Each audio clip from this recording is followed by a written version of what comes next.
This is FCTV, fan-controlled television. Programs created and produced for the fans, by the fans of fan-controlled sports and entertainment. As always, power to the fans. And now, it's time for the show. Blasters to full, you doinks. Thumbs all the way up. Watch this. Up to the sky. Rocket boy. ships. That I have a volume problem. We're going to eliminate that. It's Boom. okay. I can't. I guess I have to wear like a white shirt when I do this because anything else like blue, I guess that looks okay. I don't know. Whatever. Hi, I'm Kenny Stevenson. Hi, I'm Alex Enriquez, the most relaxed streamer you've ever seen. Look, that's my knee right there. That's how relaxed I am. I know there's such a have like the chillest of vibes right now. The chillest of vibes. I was telling Kenny before we started the big broadcast here that it is summer in my heart. And that's not just because I have indigestion and it feels hot in my chest. It's tank top whether you like it or not is what I like to say. You know what? The Gaviscom can only do so much. Hi, welcome to Fan Controlled Fandom. We were off last week because I felt like garbage, but now I'm back in a I don't know, moderate state, and so we are here in the cape space. Cape space, you heroes wear capes. Dragon fighters wear capes. Spaceship flyers wear capes. Not a lot of capes, but definitely some big coats in what we're talking about today, which is, we were supposed to do the first 2 episodes last week, but I guess let's just do all 3. All 3 episodes of Agatha All Along, hence the name of the show, Agatha You can see it. All Along, baby. All along the Watchtower, because we're Witch's watching Road. it on Disney Plus. Disney Plus. And you know what? This is a show in which I just finished episode 3 a mere 10 minutes ago. So it's very fresh. Fresh for you. It's a Fresh steaming in my- hot bun of content. Steaming hot bun of content. You know what else is kind of steaming? This stinger right here. I'll tell you this, Kenny. Didn't hear it last week, and it really took a trolley to my weekend. It kind of like, it messes with your equilibrium. It really kind of throws off everything if you don't hear the quick hits, because it lets you know that we're getting into the quick pieces of nerd news, and there's really only one thing to talk. I've got a couple of little things, but the biggest thing we got this week, which is blowing people's minds, is that Thunderbolts trailer. Yeah. This is the Thunderbolts trailer. This is a movie that's coming out in Marvel is returning to the first weekend in May. It's no shock to me that there was all these articles about how like, oh, the blockbuster is dead and the Fall Guy was the movie that came out in May. And I'm like, well, yeah, because it wasn't a comic book movie, but all will be right in the world as the Thunderbolts comes out next May, this coming May, I should say. All intents and purposes, this is the exact same footage that was seen at Comic-Con. So there's been about, you've probably seen about 400 cell phone videos of this footage. But Right. getting the like actual high def, like hearing the frickin' Pixies for the 100th time with your feet on the air and your head on the ground, whatever. With your butt in a car and your mouth in a fish. Whatever. It's like such Love a it. shortcut to, no, nothing's quite right here. It's Right? cool and all, but like, come on, there's other songs. Here's I have some choices, but I just want like initial reactions to the trailer. What'd you think? I thought it was pretty great. I'm really, really into this angle they're taking. Also, I talked to Kevin and I said, how do we say it? And he said, I know what you're talking about because it's Thunderbolts with the asterisk at the end. You go, it's called, officially the movie is called Thunderbolts.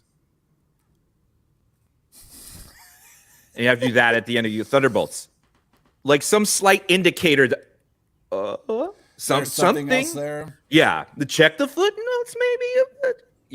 But not audible. It's very non-audible, non-auditory, non-verbals. It's like a visual signal, which I told Kevin is terribly ableist, and he says, I know, and frankly, that's what I like about it. That's exactly what Kevin Feige said. So That's what the Thunderbolts are. That's what they are. I mean, what we're looking they're at bad here- guys. This is, for all intents and purposes, this is Marvel's Suicide Squad. Except a lot of these characters are very lovable. Not all of them, but I mean, David Harbour as Red Guardian, about as good as it gets. I mean, of all the characters we've gotten post Endgame, in a movie that's prior to Endgame, probably would have been a really, really like top-notch, top-tier Marvel film, Black Widow. But the first big movie after that, besides Spider-Man: Far From Home, and the first post-COVID, I mean, whatever, a lot going on in that movie. But David Harbour, Wonderful. What a wonderful thing we got. And then another wonderful thing we got from that movie is one of my top 5, I don't know, people alive. Florence Pugh as Yelena Belova. I mean, holy crap. Do you think they named her that because it's the exact opposite of what you think when you see her? I think they named her that because when she's firing guns, like when she just absolutely caps those dudes in the middle of the hallway, it's so you go pew pew. That's what it's for. I mean, that's what it's for. That's what it's for. I guess her name isn't Florence P.U. She definitely don't stink. But clearly is the protagonist of this. Or I don't know if she's the protagonist, but she's definitely your anchor character.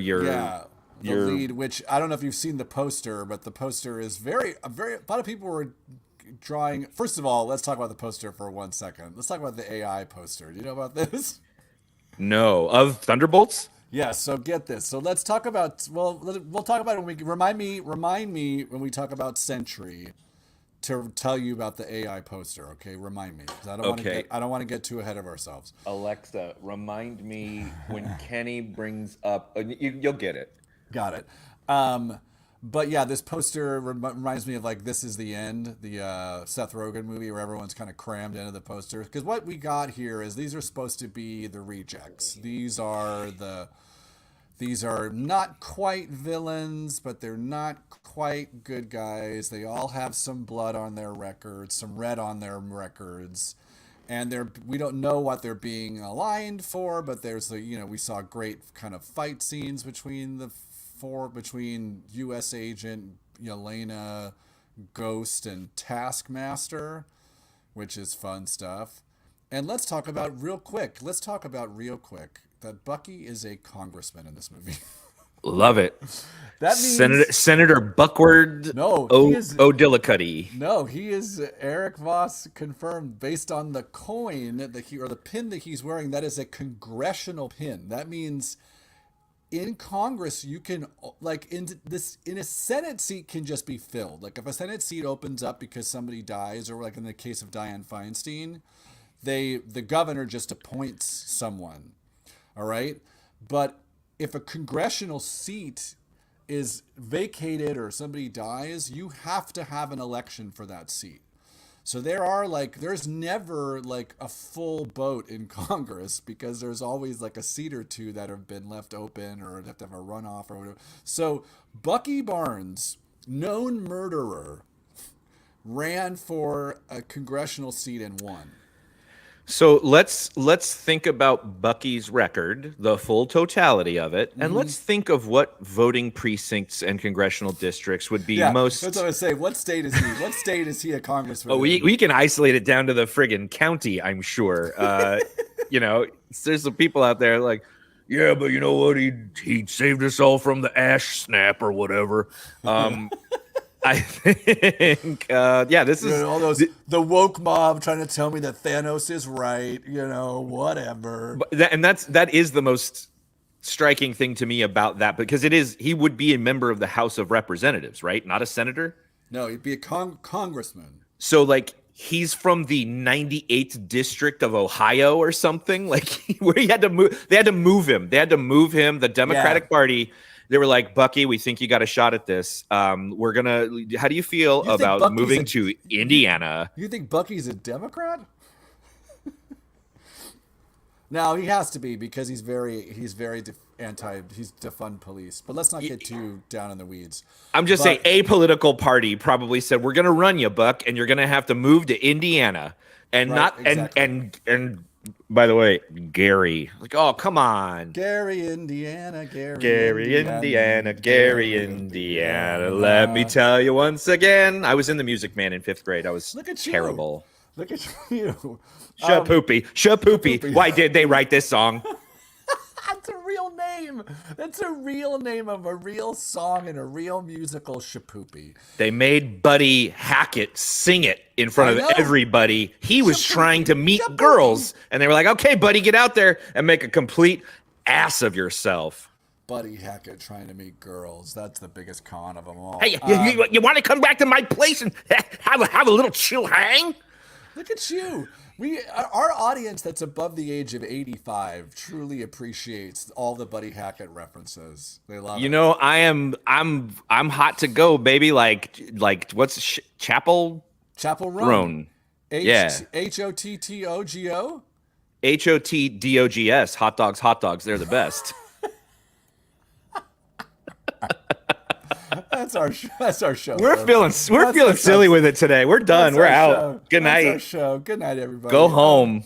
I'll try to get us back on track. Let's talk about tone for a second. Like, what do you think? Because this tone, obviously all Marvel films have a little bit of a snark to them. Is a movie like this, I think this is going to... The Suicide Squad really... What am I trying to say? The Suicide Squad that James Gunn did really worked because of the tone. Because if you're going to ask me to follow bad guys around, it's got to be really funny. I can't really feel... But, I think this movie, I think, is kind of there. And this is the suggestion that I would make going back to the Pixies. If they would have swapped the Pixies out with something a little more ironic, except for I love the guitar, the needle drop on the guitar riff as was that when it's playing when the Marvel Studios goes up and it's revealing a door? Yeah, that was dope. But I'm saying put something ironic, I don't know, Destiny's Child while they're fighting and make it tongue in cheek. Then I think we're really hitting it. Because I love the stuff where you got David Harbour and it's is this thing bulletproof? And then it's what happened to bulletproof? He's it's bulletproof-ish. And I'm do I want to see David Harbour and Wyatt Russell riffing in a limo? You better damn believe I do. But I don't know. I feel like it's just there. It just needs a little bit of a kick up in the next one. I think we will get that because Florence Pugh's sort of the swagger that she tends to swing through these projects, she will be the perfect person to experience all these clowns with, especially him because that's her dad. Yeah, but I also this is ever had to a dad. This is an OP team. This team is fairly strong, given that just alone there are 3 super soldiers on the team. There are 3 people with super soldier. Pretend I don't know what OP means because I definitely do. But let's say that I don't. It means overpowered. So in a balanced sense, you if you're forming a crime fighting team, you're we want a super strong guy and a street guy and a fly guy or whatever. There's 3 super soldiers on the team, one of whom is shown to be capable of flipping a whole car by holding onto its tow winch. That's a formidable team, especially when you have later in that same year, you're going to posit that unpowered Sam Wilson can take on Red Hulk. Earlier, we'll be it'll be less than 3 months away from that unpowered. Well, how do we know that Sam hasn't taken the super soldier serum by then? Anyway. Oh yeah, they probably have to power him up, right? But there's something too though, this team, and maybe this is part of the reason why it is the team. I think a lot of people are questioning why Ghost, why Taskmaster.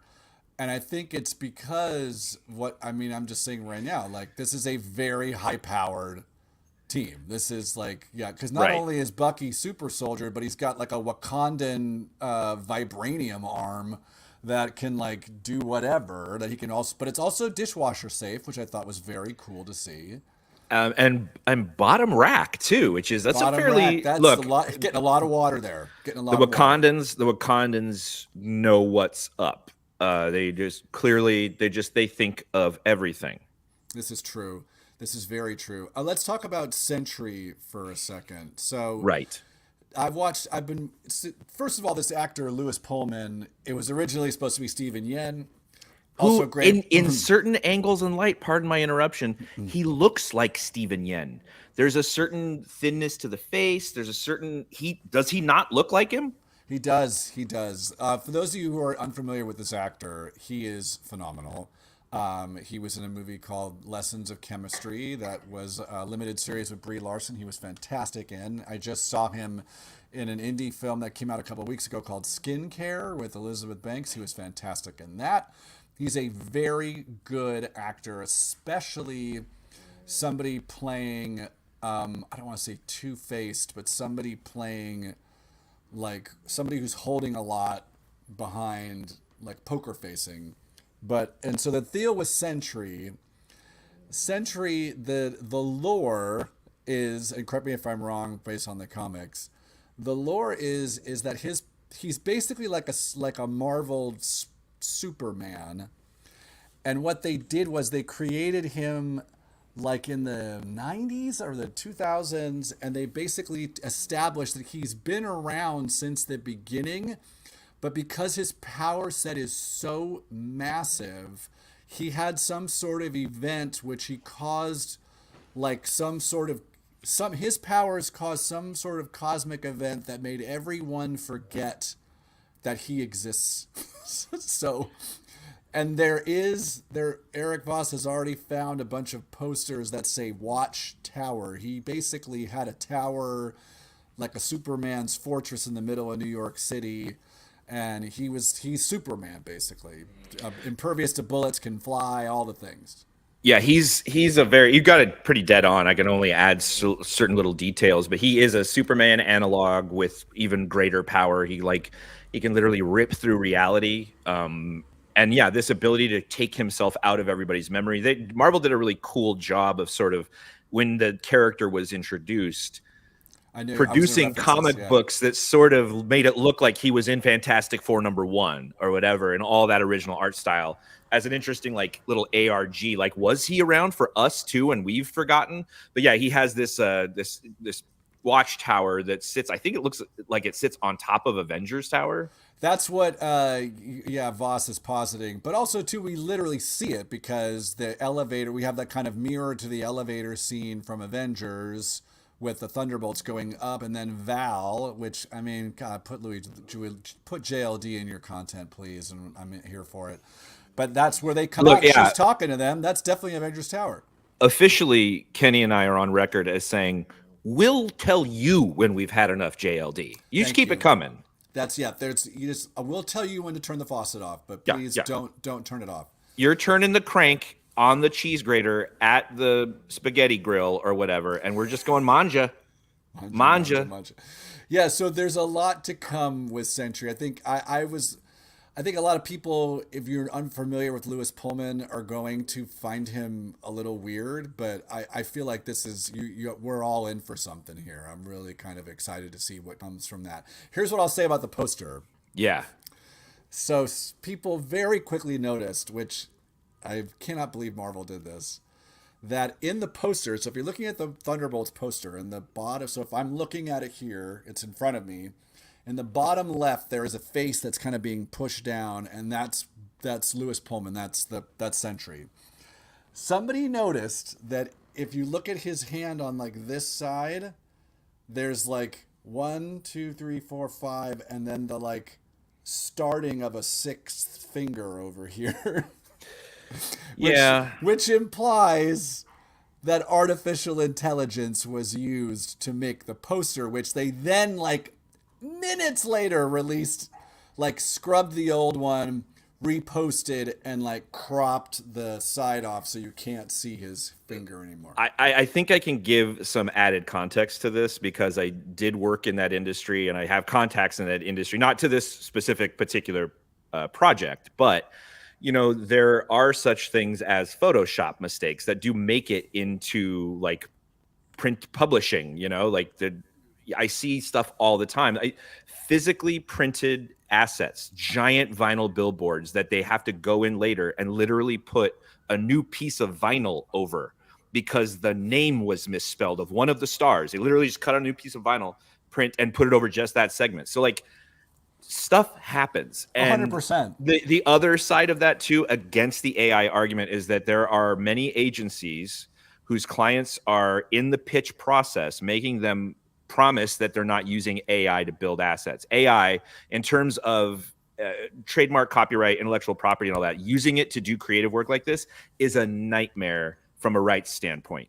So the big stakeholders, big companies would much rather be on record saying no AI up front, at least for plausible deniability, because everybody's using it on some level. But it would be great risk if any parties involved did actually use AI to create the asset that you saw. I could be wrong. I never like to be the definitive guy. I'm just saying I have some certain context that I can provide with this. I love it. And that's the kind of context you only get on this show. That was, you know what? About. Frankly, I was so serious for so long just then that my left arm is going numb. It's crazy. Well, Give me back to Silly Town. Let's get back to Silly Town. Well, that obviously I think we're very excited, and we're going to get another trailer for that, and obviously next May we'll be talking about it in full regalia. He'll talk about some other quick pieces of nerd news. First of all, apparently Disney, according to Variety, Disney is going to be submitting the film Deadpool and Wolverine for consideration across all major award shows, including an Oscar push for Hugh Jackman for Best Supporting Actor. Thoughts on this? Do you think he is worthy of an Oscar nom as Wolverine? Given how the awards are nonsensically divvied out, sure. They have given plenty of Oscars out for like lifetime, like literally individual category Oscars. Just nominated. He doesn't have to win it. You could just nominated. They do this sometimes as a recognition of your position in the industry or your longevity. I mean, certainly him playing that character that well, to that much acclaim for that long is worthy of some recognition. So sure, I think he did a decent enough job of threading that needle in Deadpool and Wolverine. It would be very, very weird if a title character was up for supporting actor, but LFG, baby, best picture, do it. Well, this is what I think. I think there's obviously a world where if you look at Barbie, and the reason why they do Barbie, though, is a movie that I felt got robbed and should have won a lot more of actual awards, but they decided that it was we can't give this popular movie about a toy awards. Yeah, but let's get serious, girls. Come on. Yeah, I know. Let's get really serious. Nominated for Best Picture or whatever, I don't care. They nominate 10 pictures and only one wins, so whatever. I do think sure, nominate Hugh Jackman for Best Supporting Actor. Not because I think he's necessarily one of the 5 best supporting roles. I don't think it's a supporting role. But the thing I will say is this is an easy way for the industry to say things like, hey, look, we care about your movies too. If you look at nominations for Angela Bassett for Black Panther, Wakanda Forever, Melissa McCarthy for Bridesmaids, they nominate in the supporting of Ryan Gosling, although I thought he was fantastic and should have. We're Robert Downey Jr. for Tropic Thunder, a role he might actually redo. Not redo, they might make a second one. He might do the role again. Anyway. But he was nominated for an Oscar for that role.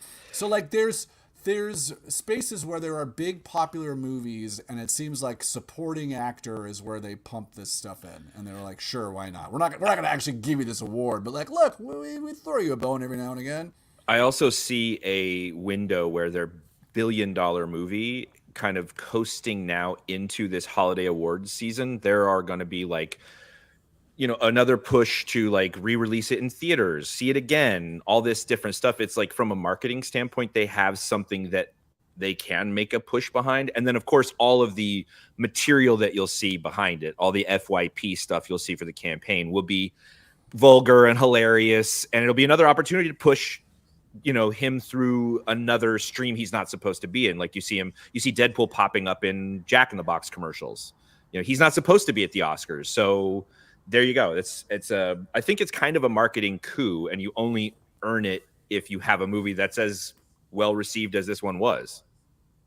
Yeah, that's why I feel like there's more and more of this idea of like, well, I guess we have to nominate these billion movies that make billions of dollars. Otherwise, no one's ever going to watch this show that we put on, that we spend a lot of money to put on. So like, look, we've got Ryan Gosling singing "I'm Just Ken." We're not going to give him the award, but look, you can post this to YouTube immediately, and it was great. But like, Billie Eilish from the same movie was going to win that award no matter what they were going to do. So yeah, they need to get like, if we nominate Deadpool and Wolverine for some awards, we might get like, 100 to 10,000 dudes watch this show. I don't know. Who knows? Real quick, speaking of TV shows, we gotta get cranking here. Apparently there is a RoboCop TV show that is in development right now. I don't know what the studio, which network it is. Oh, it's for Prime. It's at MGM. So when when Amazon bought MGM, they got a bunch of properties. And so one of those properties, like they have Poltergeist, they have Stargate, the Thomas Crown Affair, which they've already announced they're going to make a remake of. Legally They don't have Blonde. Wizard of Oz. They don't, but they do have RoboCop. So Deadline has now broken the news that the new RoboCop TV series is moving forward and has James Wan, the director of such films as Saw, The Conjuring, and Aquaman, the first one. And they've hired a showrunner, and this is a thing that's going to happen. I don't know. Would you want to see a RoboCop TV show? Sure, but like we all remember that the first one was like a kind of a dystopian sort of commentary thing. I think we've gone far afield of that initial offering from like the cartoon and the reboot and the this and the that, give me Robert Kopp. Give me a simple Robert Kopp in a landscape that fascists love and liberals go, oh God, that's what they want. And that's what you got to do. And then please have the big robot shoot a man in his crotch and groin, please. Yes. Why are we even dancing around the topic? I say let's spin it on its head and make RoboCop like a rogue cop. Make him like exposing the dangers within the police force, and make him a cab. Make him like a dude. Just have him. Let's just go. I'm gonna make us $1 billion right now. Amazon, Jeffrey, look at me. Robo-Bosch. Oh, dang! That's pretty damn My foot's good. up, my leg's up again. My leg's up the knee. That's pretty damn good. Woo, woo, woo. That might be our show. Bye, everybody. Thanks for watching. Good night. Now, TM. That's copyright. Big Broadcast Enterprises. Duke I Midnight. love Kenneth that. G. Stevenson. Et I al. love that. All right, I want to talk real quick. One thing we always talk about on this show is how ridiculous the Terminator franchise is, although the anime on Netflix is fantastic. But anything that's been directly trying to make blah, blah, blah. So the last movie they tried to make was something called 2019's Terminator Dark Fate. And it was one that like James Cameron actually produced, and they got Linda Hamilton and Schwarzenegger back. And it didn't make a lot of money, and because nobody wants to see more of these movies anymore. James Cameron, who took a break from making his 7,000 Avatar movies, made a comment about this finally, and he says, quote unquote, we achieved our goal. We made a legit sequel to a movie where the people that were actually going to the theaters at the time that movie came out are either all dead, retired, crippled, or have dementia. It was a non-starter. There was nothing in the movie for a new audience. That is such a take to say that, like, hey, look, we made a movie, but for people who are like super old or dead. Our problem was not that the film didn't work. The problem was people didn't show up. I've owned this to director Tim Miller many times. I said, I torpedoed that movie before we ever wrote a word or shot a foot of film. Insane. Just insane. And they keep making these what a bad guy. boys. What a guy. What a guy. I Thanks, think, Jimmy. there's two. I think that we are of a piece here with RoboCop, Robert Kopp, and Robert Copper, actually, full name. Robert full Copper name. and the Terminator. Like, these are two pieces of science fiction that are commenting from a time about a time using the future, and now they keep going forward, not being able to use the same metaphors to comment on the current. Like, we've caught up to those times they were using to comment on the 80s. Yep. And we're not like, you can extrapolate how TikTok is Skynet, but what mission accomplished, James? You warned us off of the Robo Massacre. Now go get married to one of your aliens. Yeah, go back to Pandora or whatever, City of Fire or whatever. God, I hate those movies. You know what I do love though? I love the fact that we're on the Fan Controlled Sports and Entertainment Twitch, Twitter stream, and I love the fact that we talk about the E. We give a lot of the E, but we need to give some of the S in the sports center. We need to give one piece of sports news. And Alex, will you take us out to the paddock? I'm taking you out to the paddock and a big official, big broadcast. Adios and happy trails to former now Visa Cash App RB driver Daniel Ricciardo, who has departed the team late in the season to be replaced by Liam Lawson for the remainder 3 races. Danny, of course, is somebody who's gotten a lot of people into F1 with his winning personality and smile. Not many wins on the racetrack of late, adding to the troubles he's experienced at this point in his career. Now, he has bounced back and gotten a race seat after apparently losing one in the past, but the feeling around some of the remarks I see from his fellow drivers and other race personalities seems to indicate this might be the last time we see that famous Australian hind end occupying a racing seat driving in anger. Kenny, back to you. Thanks, Alex. I just go into a fugue state and start. It's like when Homer starts. When that one time when Homer's being interrogated by the police, and they were like, "What's going on in that person's head right now?" And it's just him going, "Do do do do do do." Turkey in the straw. Yeah, that's what we're doing. Yep. I'll make it quick. I mean, the BC Lions had a bye week last week, so there's nothing to talk there. Although Nathan Rourke is officially announced as the starter. I want to talk about on Monday, it's media day for the Lakers. That means the NBA is back, baby. The NBA, this time next week, we'll be talking about the fact the Lakers have a preseason basketball game. Very excited about that. Nothing makes me more happy than the NBA. For me, being able to have the NBA, the English Premier League with Arsenal playing. Arsenal, I don't want to talk about the Manchester City game at all. But to have Arsenal playing, to have the Lakers playing, to have the BC Lions playing, LAFC just won the US. I mean, it's a great time to be me. It's always a great time to be me. You know what? I'll tell you what. Put just one guy on any of those teams in a car, I'm there. But you know, got it. Running around with a bunch of balls, it's not, whatever. Not your thing. But let's talk about you. What you've got for us this week? You know, you are running around these streets, just out on these streets, knocking on doors, pounding pavements. You know, making phone calls. Who's our corporate sponsor for the week? Well, it's the city of Simi Valley, of course, famous here in Southern California, Coptown. Half the LAPD lives there, and they're hosting the 48th annual Helltime Town, which is Simi Valley's official Creeptacular and more. And so they wanted me to read off some of the events and some of the activities they have at Helltime Town in downtown Simi Valley. That they've taken over Simi Valley with a ghost host of attractions and surprises for the whole family, including Skeleton Man's Corn Maze, formerly the Bone Zone, name changed after sign defacement. They have the world's biggest peeled grape eyeball. It's the size of an orange, which is really big for a grape. And then the cops that live in town have commandeered an x-ray machine and are offering free candy x-rays to make sure there aren't razor blades hidden in your children's candy. What's that? Every known instance of such an attack happened within the home from a person the child knows, not from a stranger whose house they visited. Why am I still writing this all down? The guy on the show is going to say it. So those are some of the activities you can enjoy this spooky season in Simi Valley for Helltime Town. Well, I feel the thing that people forget is that it's not razor blades, it's fentanyl. Everything, your kids are just getting fentanyl from every home. So if your kid sees a TikTok of a cop touching fentanyl, they're gonna get hooked on AIDS.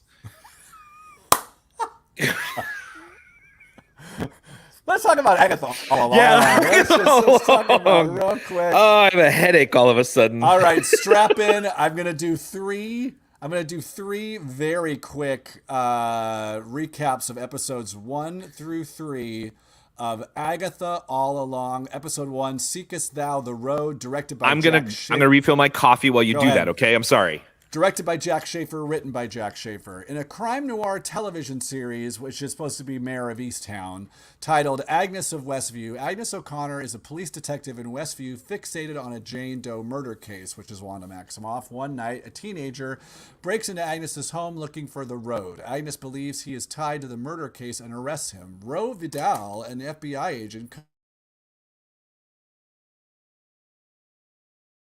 realize that Jane Doe she is seeing is actually Wanda Maximoff's body, and that Agnes is actually the witch Agatha Harkness, who has been trapped under Wanda's spell for 3 years. Waking up from the spell, Agatha realizes that her powers are gone and that Vidal, a fellow witch whom Agatha has a history with, is there to kill her. Agatha convinces Vidal to spare her until she gets her powers back, but Vidal warns Agatha that the Salem 7 will soon come after her.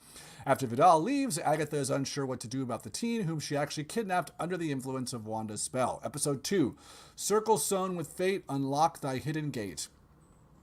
Directed by Jack Schaefer, written by Laura Donney.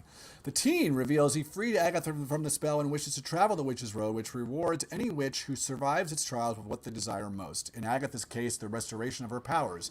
Agatha also realizes magic is preventing her from learning any personal information about the teen, including his name. Needing a coven to open a portal to the road, the pair recruits the witches Lilia Calderu, which is Patti LuPone, Jennifer Jen Kale, Sashir Zameda, and Alice Wu Gulliver, who is played by, I will get it, let's get to the name of that person, and her name is, Ali On, who all have reasons to walk the road as well. Needing a green witch but not wanting to recruit Vidal, Agatha instead turns to Westview resident Sharon Davis, played by Deborah Jo Rupp, a talented gardener. As the 4 witches and Davis perform the ritual to open the gate to the road, they and the teen escape through it, narrowly evade the Salem 7. The group then removes their footwear and sets off on the Witch's Road. Number 3, Though Many Miles of Tricks and Trials, written by Rachel Goldberg, written by Cameron Squires. Agatha informs the coven that to reach the end of the road, they will face trials that focus on different branches of witchcraft. They also learn of the teen's sigil that prevents any witch from learning his identity. At the first trial, the coven finds a coastal house with a bottle of wine that everyone but the teen drinks. Jen privately warns the teen not to trust Agatha, who is said to have traded her child for the Darkhold. A timer starts counting down, and Jen realizes the wine contained poison as Sharon faints. As they gather ingredients to create an antidote, the witches hallucinate. Lilia sees her younger self and her maestra from the Renaissance era. Jen hallucinates a doctor forcing her underwater. Alice sees her missing mother about to commit suicide by fire. And Agatha sees a crib containing the Darkhold. As they prepare to do an antidote, they notice the house is now underwater, threatening to drown them. With a few seconds left, they finish the antidote, drink it, and feed it to Sharon. As they do, water starts pouring in, but a tunnel appears in the oven, and the coven escapes through it back to the road. As they recover, the teen discovers that Sharon is dead. Seemingly confused, Agatha asks who Sharon is. Alex, I did it. What'd you think of the first 3 episodes of the show? I am enjoying the heck out of myself watching this thing. Everybody is cooking and having fun. And when you have Patti LuPone on set with you, having fun is a bit of a gamble. Are you able to have fun with Miss LuPone around? And not to say, I'm not going to use any of the derogatory terms that people have applied to this legend, frankly. What I am going to say is that when you have attained her status, the amount of nonsense you deserve to not be around is right up here. Quite high. But it seems like she's just along for the ride on this thing. And I think it's because they presented her with something that is good and cool. Like it's, I even think about the minute they got into that house and, from a humor perspective, I think they got into that house and I was like, is it Nora Ephron? Is that who does the? Yes. I immediately was like, oh, it's a Nora Ephron, house. And not only do they drop it's giving very just divorced and new lease on life. And then Deborah Jo Rupp goes, I could bury me in that kitchen. Like it was so dead on. And Deborah Jo Rupp just crushing in this show. I do think she is actually dead.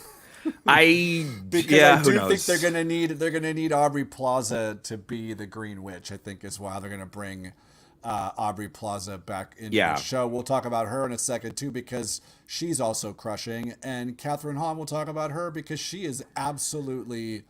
You disappeared completely. When you put your head down, you disappeared completely. Amazing. That was amazing. Hold on, there's trouble. No, you were there. Damn it. It didn't work that time. No. Shoot. No. I will say on my end, I think this is a real home run so far.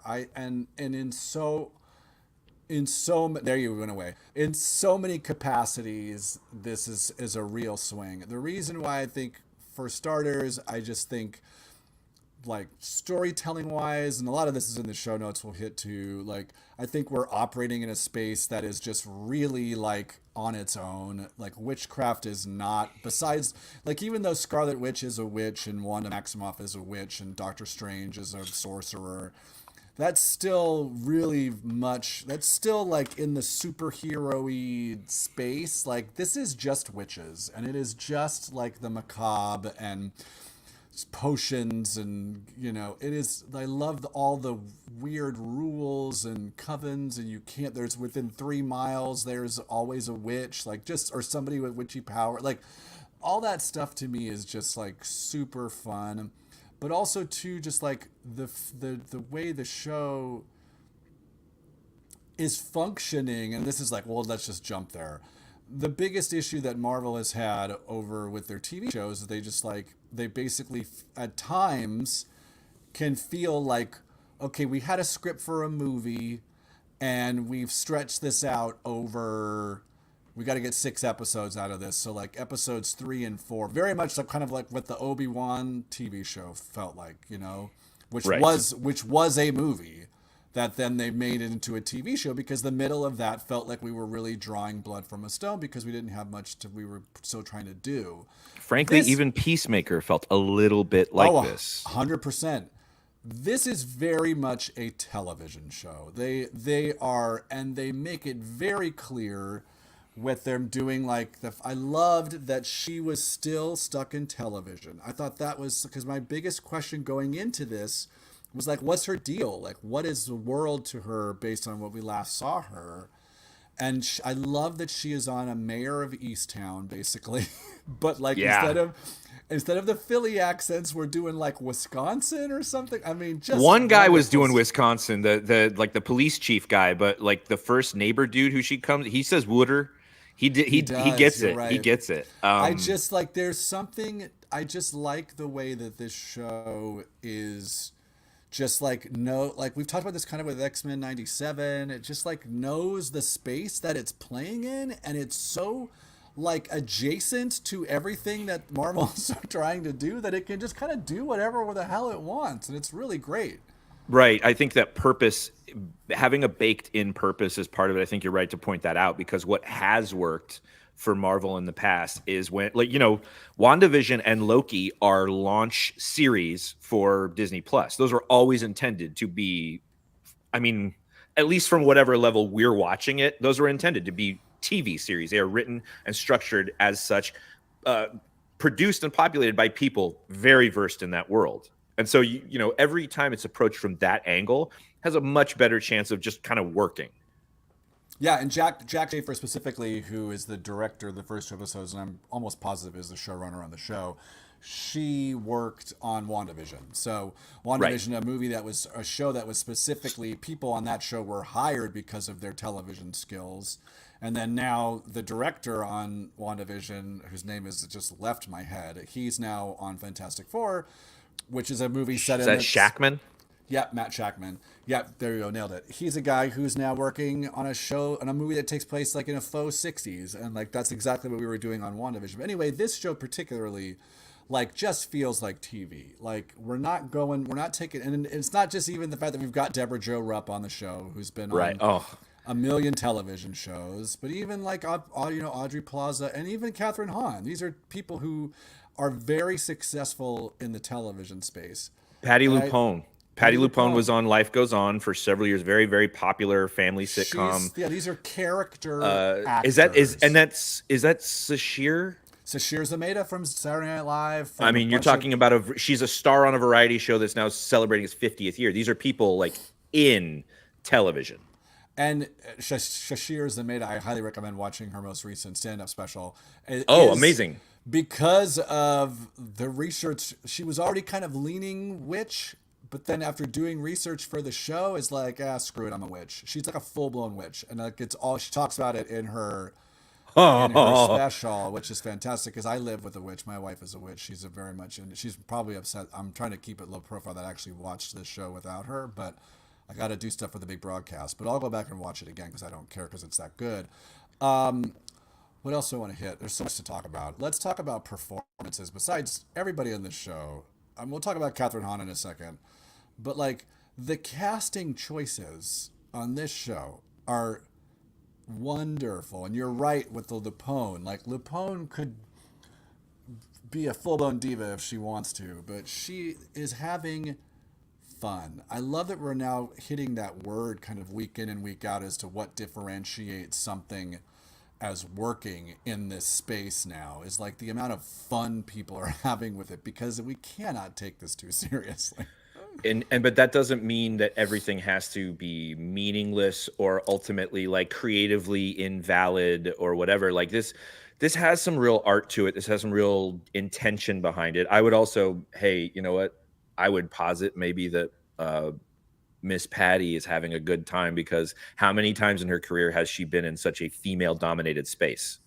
Yeah, I mean, I love that you're saying that. Like this is a there is no masculine, like what you would consider to be toxically superhero masculine. There is the teen on the show who is queer, so he's not.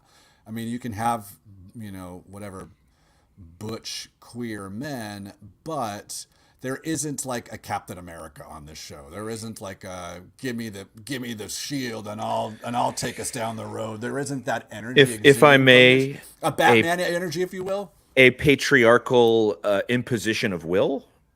Yes, and it's super refreshing, not just from a storytelling standpoint, visual standpoint, but just also to bring it back to performances. It's like being able to watch female actors get really meaty stuff that lets them go bonkers. And I mean, Catherine Hahn, let's just get to it now. Catherine Hahn is just doing work in this show. She is just absolutely so much fun. And it's like, this is a show, it's worth mentioning, that was never in the plans. This was not a show that was like in the cards, but she was just so magnetic. Yeah. During WandaVision, they were like, well, we got to give her her own show. And good for her. You know, Catherine Hahn she's an ingredient that basically anything you put her in, it's going to be better because she was there, whatever serving size you got. And she can do it. I mean, I was watching clips of her in Step Brothers yesterday. Oh, crushes in that movie. That movie is don't get me. That movie is in my top 3 of best movies ever made. Do yourself a favor. Do yourself a favor. Find The Ringer. We're getting close to the 20. I think this year's the 15th anniversary of the movie. Oh, Ringer, yeah. The Ringer wrote an article for the 10-year anniversary of the movie that gives a full kind of like autopsy of how the movie came about, how the movie was basically just one giant like improvisational like acid trip. Like they just got in a room and just messed around for like and then edited it together into a movie. Like just absolute nonsense, but wow. And yeah, she crushes in that movie. She's the best. But the thing I love about watching her in this is just first of all, the mayor of Easttown, like just the huge swings she was taking during that piece. But then watching her transform and go through all the iterations that she was in, and it's like seamless. If you had told me it was one take, I would have believed you, and I know it's not, but still. But just like, and then the stuff she's doing, like there's a lot of things, like the one thing I will say is there's a lot of things that are coming that are very clear to me. Like obviously the teen is probably her son. Like, like I feel like that's where we're heading at some point. And I know she probably has done something, but just the levels that she's bringing to the character, a character that is, for all intents and purposes, a villain, is wonderful. I think first of all, I was going to bring this up about Thunderbolts. The collection of characters we have there are the compelling antagonists, right? The ones that have survived and the ones that are compelling enough. And she is one of those compelling antagonists, as is Loki. They find a way to kind of shine these guys up, and they have the talent underneath them to really support that effort. I'm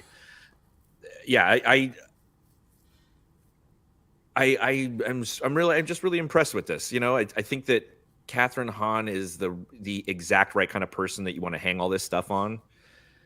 I also, by the way, the who the teen has been revealed by a Funko Pop leak, as well. I don't want to know. Don't tell I know. me. I'm not saying anything either way, but just so you know what to look out for and not to look at. But yeah, I'm assuming it's probably Mephisto. Don't say it. So I. Which, by the way, they brought up for the first time in this episode. Eric Voss was very happy to see. What was I missed it? What was the reference? I know that there was a reference. They had said that there was a reference in the show. What was the reference? The Shears character says something about somebody coming to ruin because they were an acolyte of Mephisto. Yes. Acolytes of Mephisto. Bring back the Acolyte. I can't believe they canceled that damn show. That's so rotten. I get it. Like, I get the fear that they're experiencing, but you can't lead with fear when you're making that stuff. Well, that's how we get Rise of Skywalker. That's how Palpatine is now alive. Yeah, it's true. So I have a question for you. There, like, not so much in the first episode, a little bit towards the end of the second episode. I want to say the second. I always love getting a crew. Getting a crew together is always like one of my favorite like storytelling tropes. Like getting a crew together for a heist or for a whatever, a crime or something is always just awesome. I always love just like showing up to somebody's office and then like being like, what do you want? Or like, yeah, that kind of stuff I love it. But I definitely in the third one, like how much of this is a guy who doesn't like, scary? How are you holding up during this? I'm doing all right. I'm watching it in daylight hours, sitting on a couch, holding probably multiple dogs at the same time. Support animals at all times. My emotional support animals, and then actually, there's a couple of dogs that they have to support them because of all the psychic damage I'm doing to them. So it's that tracks. Yeah. I'm doing okay with it. It feels. There's so much style to it that it feels separate from the spooky elements to me. And also, like, my main thing with Scary is just that there's jump scares always. I don't like being jump scared. I can watch all the gore and all the plastic animated googa. I just don't want to like, wing! And then I'm like, ha ha. Yeah, I think this is definitely trying just to operate in a space of like spooky stuff. Like it's never really trying to be like a scary thing. It's not Werewolf by Night, which I always love when Halloween comes around. I get to watch that special again because that special is just wonderful and awesome. And I love that. But yeah, there's something about, I wrote this in the show notes too, like, and kind of touched on it, like the space that this show gets to operate in, like with the exception of Werewolf by Night, and I guess a little bit of Doctor Strange, especially with like the bring in the zombie Strange is some good googa in the spooky space. But this is really, but I think people need to remember that like this is a part of comics. Like there is a part of the Marvel comics and DC and a lot of comic lore that is strictly in the like occult and like spooky, doggies, like spooky space. This is a part of comic books, and it's kind of cool to see this out there. It's a huge part of comic books in a certain era that, you were still in that middling period where coming out of when like superhero comics weren't the most popular, that you have like, these horror anthologies, all these leave the doggies barking. superhero. It's, I feel like I get a little overstimulated when it's happening. It's my problem. It's hard to concentrate on what I'm trying to say, which is hard enough already because I'm also looking at myself, trying to make sure I don't look like an idiot.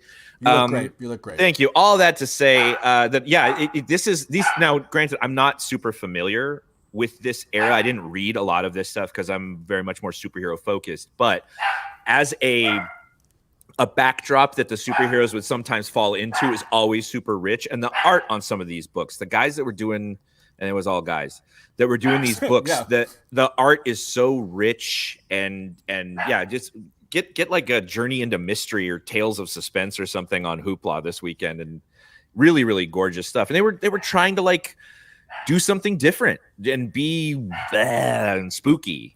I love it. I'll say this about spooky stuff too, is that like as much as we get Guga in like outer space and we're like flying to the nebula verse to take on the tachyons and the bleep blorps, like you can get just as Guga with like, you know, oh, we're going into the depths of the nether world and the blip blorps and the gleep glops are going to take us down the, you know, the work burble, you know, whatever. You can be just as Guga with like, Guga can be everywhere, man. Guga's everywhere. That's all. Guga is you. Guga is me. Guga is free. I think that there's something too with like the Witch's Road being another part of the universe behind the universe, just like the ancestral plane that the Wakandans can access, just like the river Styx that Moon Knight was able to. There are and the pantheon of gods that Thor was able to join in. Like. I love the idea that all of the wackadoodle stuff that happens in the MCU is because their universe happens to be at an intersection with all these weirdo dimensions. Yep, and they're just letting that go. They're letting it play. It's cool. And that is like comics. Like there's always a point when when you're collecting comics, there's always a point where you like buy an issue of something and you start reading and you're like, whoa, what's going on now? Like I remember being a kid and seeing like Galactus or like, who's the guy we saw in Thor Love and Thunder whose like face is like half the universe? What's it? Eternity? Yeah, it's like you see these guys talking and it's like, how is he talking? He's like has planets inside of him. What's going like all that stuff, man. That's like when you start hitting the stuff when they were on acid trips and they decided to keep writing, like that's the stuff that really is when we're cooking, man. Well, one of my first comic book memories, sorry to interrupt, but like okay. my dad took me to the comic book store and he said, let's like look around and pick a title that has a number of issues and we'll come back, we'll buy an issue, we'll read it, and we'll come back every week and get the next issue. And I love that. And I picked this one that had like the most characters on it, but crucially, it was like there were a bunch I didn't recognize, but a bunch I did that looked weird. So the Superman had like gray hair at the temples, and I was like, I think that's a Green Lantern, but why does he have a cape and blonde hair? And so as I'm reading it, it's like, oh, DC at this point had a bunch of series that took place in the universe where Superman was introduced to the world in the 30s, and World War II happened, and the superheroes had to decide whether they could go to Europe and help or not. Like, so this was a series that took place in an off continuity universe. And that was like my entree, that already these like weirdo ideas, like, oh, there's infinite Earths. They're all separated by this vibrational plane and like their different frequencies keep them apart. Like I was reading that stuff. That's wackadoodle BS. That is peak Guga right there. Some New Yorker in his late 20s who's like trying to make a deadline is like injecting into my brain 20 years later. I love everything that you just said. Good stuff. We got to wrap up here soon. Who's your big winner? Let's do winners and losers. Who's your big winner from these 3 episodes? Catherine Hahn, once again, proving that she just like anything thrown at her, she is the natural born performer. I would agree, and just to throw another name out there, Deborah Jo Rupp, because I think she's done. I don't think she's going to make it back, but I thought she just was bringing her, especially in that last episode. Bury me in that kitchen. Should we go back and should we go sit down on the couch and continue this girl talk? Like, just wonderful, wonderful stuff from her. Yeah, give her flowers, and then put the flowers on Mrs. Hart's grave. There we go. Can we get to the losers here? Obviously, we haven't seen any water. So that's the only thing I'll give you, Kevin Feige. But we are in Guga land. We did see water. I'm sorry. That whole house was going underwater. There's no reason when the seawater, and she said, oh, it's seawater. She said it. Yeah. So it's not like, no. That's the ocean, baby. And you know what floats on oceans? Boats. What goes out, especially shrimping boats. They go out in the ocean. We could have very easily just had a little toot-toot, little tugboat. Toot-toot. I will say this. I'm willing to have a brief moratorium, and this is going directly to Kevin, a brief moratorium on the Sam Wilson's fishing boat talk in the countdown to Captain America, where it's obvious we're going to see the boat. There's going to be a whole act about the boat, on the boat. What's the boat feeling? You know? Yeah, the boat is the character that you didn't know is going to be in the next one. Yeah, for the sure. The boat is the fifth Samantha in Sex and the City or whatever. Whatever. What do they say about, you know? Yeah, you get the city is the fifth character. Yeah, the city is Charlotte, and then but it's New York. Anyway, it's New York. Anyway, yeah. So that's very clear. Oh, I forgot. Is this Star Trek or Star Wars? This is Star Wars. Or not? I was gonna say Star Trek. The minute it came out of my mouth, yeah, like wackadoodle backdrops and sort of like playing with how stylized the reality they're in is absolutely Star Trek. Oh yeah, especially like showing up into a place that looks very much like Earth and like a specific time, and it's like actually a trap being set up by Q or whatever. That's very Star Trek. It could very easily have been fedoras and Tommy guns. Like, oh no, I'm in the 30s gangster time. 100%. All right, do we have another ad read? We do. It's from Helltime Town, Simi Valley's official Creeptacular and more. For the little ones, we filled the old Joanne's fabrics with a bunch of bounce houses. One thing's for sure, those kids will be tired. All the cops that live in town are going to light all the illegal fireworks they've confiscated on the hill behind the Sam's Club. And Jack of Lanterns pumpkin carving contest, best design wins. Note, the law saying the winner could marry their pumpkin was on the books for 1 year in the late 60s. No marrying your pumpkins. We don't care how sexy they are. We don't care. I'm glad the disclaimer is there because I think a lot of people would be bringing their pumpkins and being like, but look how sexy it is. Like, do I? You know, the whole marriage thing. Do I? But I know something. I know something that we should definitely do.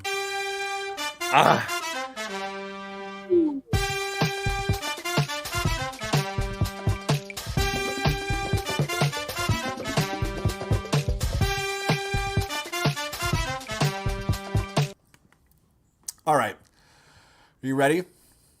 Let's do it. It's my game. Next week, we have the unfortunate addition in the Cape space of not a movie that apparently a lot of people want, but the two hosts of this show do not want, which is, of course, Joker Folie Do or whatever, or basically how to be an incel and start your own fight club is basically what this world is. How about Joker, a friggin' douche? Yep, I love that. So what I thought we would do is, in order to get ourselves ready for this, or not ready, is I'm gonna take you through the BuzzFeed "Which infamous Joker portrayal are you?" All right, so I'm gonna ask you some of these quiz questions, and we'll find out what Joker you are. All right, are you ready? I'm doing it. I'm here. Let's go. All right, what's your favorite color? Red, purple, white, gold, green, silver, yellow, or I don't know, pink, because what the hell, Green Lantern's probably pink now, thanks to the woke police. Green. All right, let's put it in there. Green. All right. How would your friends describe you? Kind, extravagant, funny, intelligent, creative, misunderstood, popular? Yeah, man, we get it. You don't like Daisy Ridley, or wild. I'm gonna go hopefully with funny. All right, let's see. Number 3. What mood are you in right now? Happy, angry, sad, silly, ecstatic, calm? I don't know. I feel like I could spend hours arguing with people on Twitter about how making the X-Men woke has ruined the X-Men, or annoyed. Well, I'm on the big broadcast with my friend Kenny. I say I'm happy. I love that. Okay. Alrighty. Which animal do you most identify with? All right. A snake, a hyena, an owl, a wolf, a fox, a cat, an eagle, a parrot, or Joe Rogan? Ooh. Well, I am not as beefy and red as the Joro, but I'm going to say the fox. All right. I think you can see a pattern of which answers, if you answered, you would get Joaquin Phoenix. Go ahead. Yes. All right. All right. Pick a clown. Number 5. Pennywise, Krusty the Clown, Kevin Feige for making everything post Endgame so woke, Ronald Ronald McDonald, or Jigsaw from the Saw movies. I'm going to say Kevin Feige. Oh, really? Okay. Yeah. Everything is so woke. All right, here we go. Which Joker is your favorite? Jared Leto, Joaquin Phoenix, Heath Ledger, or Jack Nicholson? Jack Nicholson. All right, let's see who you are. You are Heath Ledger. Yeah. The best one. The best one. Look at you. and that's the last time I hope we talk about anything Joker. All right. It's Hoopla time. We teased Hoopla. This is where you put in your library card and you can check out digital comics. Alex, do you have a recommendation for the folks? I said it a little earlier, but yeah, check out some of these books, the source material for some of this stuff. Fantastic Four, the New Salem arc, and anything Doctor Strange and Scarlet Witch from like the 70s. There's some really, really out there art and design. But also, I quite enjoy Dragon Ball Z on Crunchyroll. There's 19,000 episodes of it, so you will never finish it. This is true. I'm going to be like Alex and also recommend just like deep diving into the spooky stuff. There is some Werewolf by Night, but it's kind of more of the recent run, which I'm not really crazy about in terms of like spooky stuff. But find some spooky stuff, and then I will recommend an actual paperback book, a real book, a hardcover book called What If. They made a What If novel. It's not a graphic novel, it's just words. And it's what if Wanda Maximoff and Peter Parker were brother and sister. Pretty fantastic stuff. I'm really loving it. I'm reading. Yeah, it's a wild one. I'm loving it. It's great. What if Alex had the attention span to read a book? I know. What a world we'd live in. Do we have one more read from the city of Simi Valley? Yeah, so it's Helltime Town, Simi Valley's official Creeptacular and more. They invite you to thrill and chill as you try not to get diarrhea from the Applebee's.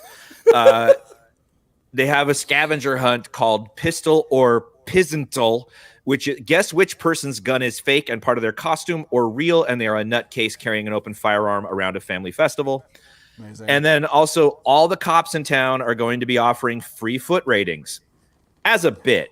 But come on by and let those dogs run. Freeze! No men!